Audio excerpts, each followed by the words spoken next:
चा अपनी छोटी सी कार लेकर अपने घर के पास पहुंच जाती हैं। तभी मिस चा को कोई आवाज लगाता है। मिस चा और एजेंट पीछे मुड़कर देखते हैं तो वहाँ पर एक बंदा खड़ा होता है। मिस चा उसे देखकर उससे बोलती हैं, ये ठीक है, ये कोई ऐसा है जिसे मैं जानती हूँ। वो बंदा मिस चा से बोलता है, मिस चा सियोहा, डायरेक्टर आपके लिए इंतजार कर रहे हैं। उस बंदे की बात सुनने के बाद मिस चा डायरेक्टर से मिलने के लिए आगे बढ़ रही होती हैं। एजेंट भी मिस चा के पीछे चल रहा होता है, लेकिन वो बंदा एजेंट को वहीं रोक देता है और उससे बोलता है, तुम इन सब चीजों से बाहर क्यों नहीं रहते। एजेंट उसकी बात सुन के उसे घूर कर देखता है। उसके बाद मिस चा एजेंट से बोलती है, ये ठीक है, तुम अब घर वापस जा सकते हो, मैं इन सभी चीजों का ख्याल रख लूंगी, तुम अब वापस जा सकते हो। एजेंट मिस चा से बोलता है, मैं यहीं पर इंतजार करूंगा। मिस चा एजेंट की बात सुनकर थोड़ा हैरान हो जाती है, लेकिन बाद में स्माइल करते हुए उससे बोलती हैं, ये सच में ठीक है, जल्दी करो और घर वापस चले जाओ और थोड़ा आराम करो। और वहाँ से जाते हुए सोचती हैं, मैं इन सभी चीजों में इसे घसीट नहीं सकती हूँ। फिर उसके बाद मिस चा जाकर उस गाड़ी के अंदर बैठ जाती हैं। वो डायरेक्टर मिस चा से बोलता है, तुम मेरा फोन क्यों नहीं उठा रही थी। भले ही तुम काम की वजह से फोन नहीं उठा सकती, लेकिन मिस कॉल को देखकर तुम्हें फिर से फोन करना चाहिए था।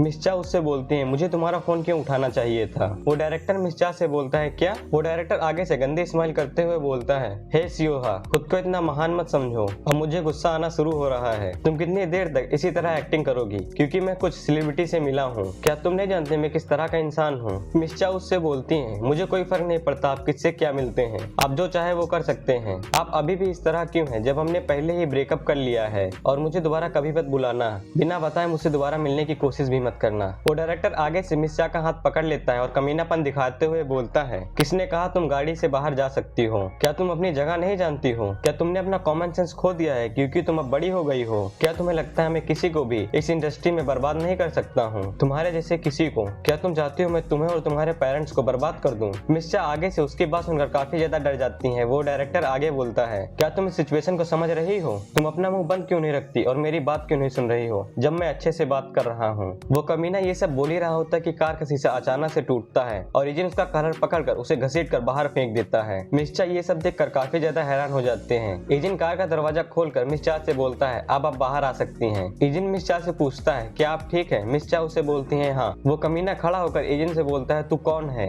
एजेंट उससे बोलता है, मैं एक बॉडीगार्ड हूँ। वो बंदा एजेंट की बात सुनकर काफी ज्यादा हैरान हो जाता है और बोलता है, एक बॉडीगार्ड। तभी वो कमीना अपने मैनेजर को बोलता है, मैनेजर किम। मैनेजर किम उससे बोलते हैं, मैं माफी मांगता हूँ, उस कमीने ने पहले ही ये सब कर दिया। वो कमीना वहाँ से जाते हुए बोलता है, मिस चा सियोहा, मैं तुम्हें बाद में देख लूंगा, और अपनी कार में बैठकर वहाँ से जाने लगता है। मिस चा सियोहा ये सब देखकर अपने मुंह पर हाथ रख लेती हैं और एजेंट से बोलती हैं, तुम ये सब क्या करने की सोच रहे थे, क्या तुम्हें अंदाजा भी है वो कौन है। एजेंट मिस चा को आगे से कोई भी जवाब नहीं देता। मिस चा उससे दोबारा पूछती हैं, मैंने पूछा तुम ये सब क्या करने की सोच रहे थे। एजेंट मिस चा से बोलता है, मैंने अपनी जॉब की है। एजेंट मिस चा से आगे बोलता है, चलो चले, एक बार मैंने तुम्हें घर में वापस जाते हुए देख लिया तो मैं यहाँ से चला जाऊंगा। मिस चा एजेंट की बात सुनकर काफी ज्यादा हैरान हो जाती हैं, लेकिन फिर बाद में स्माइल करते हुए बोलती हैं, ठीक है, मेरी मदद करने के लिए तुम्हारा शुक्रिया। अगले सीन में हम लोग मिस चा की एजेंसी बिल्डिंग को देखते हैं। एजेंसी बिल्डिंग के अंदर पहले वाला बॉडीगार्ड एजेंट से बोलता है, तो मैंने सुना तूने कल की जॉब खराब कर दी, क्या तू जानता भी है तूने किसके साथ पंगा लिया है। एजेंट उससे बोलता है, कोई भी हो, मैंने बस अपनी जॉब की है। वो बॉडीगार्ड आगे से बोलता है, मैं पागल हो जाऊंगा तेरी बेवकूफी की वजह से, कितने ज्यादा लोग इन दिनों इसी तरह एक्टिंग करते हैं। फिर वो बॉडीगार्ड एजेंट की तरफ उंगली करते हुए बोलता है, सुन बे कमीने, जिस बंदे के साथ तूने कल पंगा लिया है वो केपी ग्रुप का तीसरा सन है, और प्लस केपी ग्रुप ने अभी जल्दी ही मिस चा की एजेंसी में अपना पैसा लगाया है, और अब मिस चा ही नहीं साथ ही साथ उनकी एजेंसी भी इस तरह के हालात में आ गई है सिर्फ और सिर्फ तेरी वजह से। क्या तुझे अभी तक पिक्चर नहीं मिली है। एजेंट उसकी बात सुनकर उसे घंटा कोई जवाब नहीं देता। वो बॉडीगार्ड आगे से एजेंट को डराते हुए बोलता है, मुझे नहीं पता तू किस तरह की इमेजिनेशन बॉडीगार्डिंग करते हुए रखता है, लेकिन ये सबको बंद कर, बवाल खड़ा करना बंद कर दे। वो बॉडीगार्ड एजेंट को खड़ी खोटी सुनाकर वहाँ से चला जाता है। अगले सीन में लोग मिस चा, उनके मैनेजर और उस कमीने को ऑफिस रूम के अंदर देखते हैं। मिस चा का मैनेजर मिस चा से बोलता है, मैंने सुना कल आपने डायरेक्टर को बुरी तरीके से ट्रीट किया, और मिस चा से बोलता है, डायरेक्टर से माफी मांगो। मिस चा अपने मैनेजर से बोलते हैं, क्या आपने मुझे इतनी सुबह इसलिए बुलाया क्योंकि आप मुझे ये सब बोल सकें, और जिसको माफी मांगनी चाहिए वो मैं नहीं हूँ। मैनेजर आगे से बोलता है, क्या, और मिस चा से घबराते हुए बोलता है, मिस चा आपके साथ क्या हुआ है। मिस चा आगे से उसे कोई भी जवाब नहीं देती। मैनेजर डायरेक्टर से बोलता है, डायरेक्टर मैं आपसे माफी मांगता हूँ, मिस चा हाल ही में उस स्टॉकर वाले इशू के कारण थोड़ी सी परेशान है। वो कमीना आगे से बोलता है, मैं समझता हूँ। मैनेजर आगे से बोलता है, समझने के लिए शुक्रिया। तभी मिस चा अपने सामने देखती हैं तो उनका मैनेजर उनके सामने कॉन्ट्रैक्ट फेंकता है, और वो कमीना मिस चा से बोलता है, डायरेक्टर ने कहा अभी तक तुमने कॉन्ट्रैक्ट को साइन नहीं किया है, तो तुमने इसके लिए भी यहाँ आने के लिए पूछा था। मिस चा का मैनेजर मिस चा से बोलता है, मिस चा आपने बहुत ज्यादा समय ले लिया है, आप हमारे साथ अपने शुरुआती दिनों से थी, तो आप हमारे साथ कंटिन्यू क्यों क्यों नहीं करती?